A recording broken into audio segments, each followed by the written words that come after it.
सभिनी खां पहिरीं मां तमामु दोस्तनि जो थोराइतो आहियां जेके असांजी कॉल ते हिते आया आहिनि।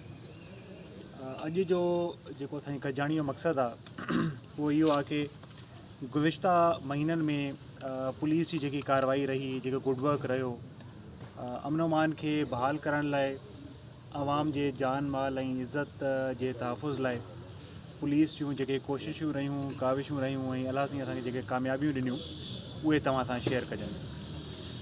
तव्हां सां शेयर कंदे मूंखे तमामु घणी ख़ुशी आहे कि गुज़िश्ता कुझु महीननि में दादू पुलिस, ख़ासि करे मेहड़ police, right now we are talking about मेहड़ ए ऐं बी, असां ॿिनि थाणनि जी ॻाल्हि पिया था कयूं। पूरी सब डिवीज़न जी जेकी डिटेल्स आहिनि उहे फ़िलहालु शेयर नथियूं पियूं कजनि तव्हां सां।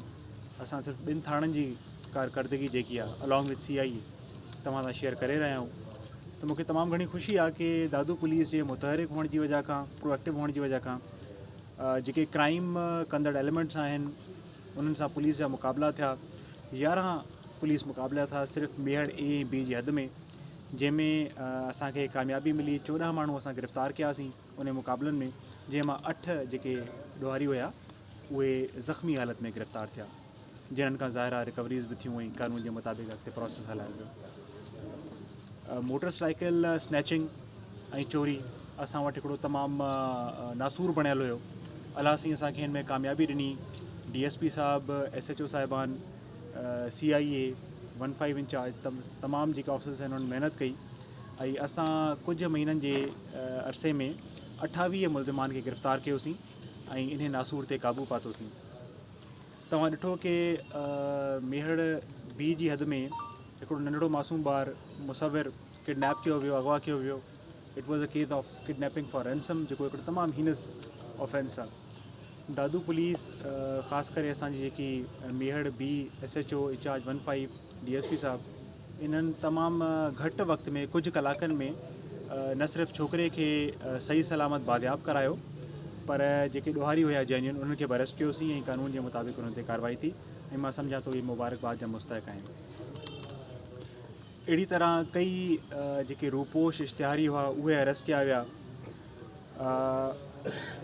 डिफरेंट कार्रवायूं कयूंसीं, ॾोहारियुनि जे ख़िलाफ़ु एक्शन खयों वियो, जंहिंमें मूंखे ख़ुशी आहे कि अराउंड 19 जे क़रीब असांखे नंढा ऐं वॾा हथियार असांजे हथ आया ऐं ज़ाहिर इहे हथियार जेके आहिनि ॾोहारी आम आवाम ते, मेहड़ जे शहरनि ते पंहिंजो ग़लबो विझण जे लाइ ऐं ॾोह करण जे लाइ यूज़ कनि हा। त अलाह शुक्र आहे कि असांखे 19 नंढा ऐं वॾा हथियार बि इन ॿिनि थाणनि जी हद में कुझु महीननि में असां हथु कयासीं। व्हीकल लिफ्टर्स जे ख़िलाफ़ु कार्रवायूं कयूं वियूं ऐं मूंखे तमामु घणी ख़ुशी आहे कि 13 मोटर साइकिलूं ऐं हिकु रक्षा बि बरामद कई हुई, जेके तव्हां ॾिठियूं बि हूंदियूं। तव्हां सम्झो तस्वीर ऐं उहे तमामु शयूं शेयर बि कंदासीं।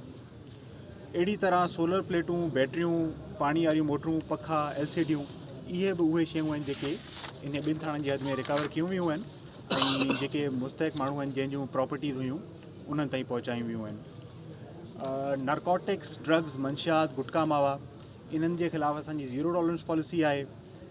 जेकी असां वटि इंफॉर्मेशन अचे थी बग़ैर तफ़रीक़ जे उन्हनि ते कार्रवाई कई थी वञे।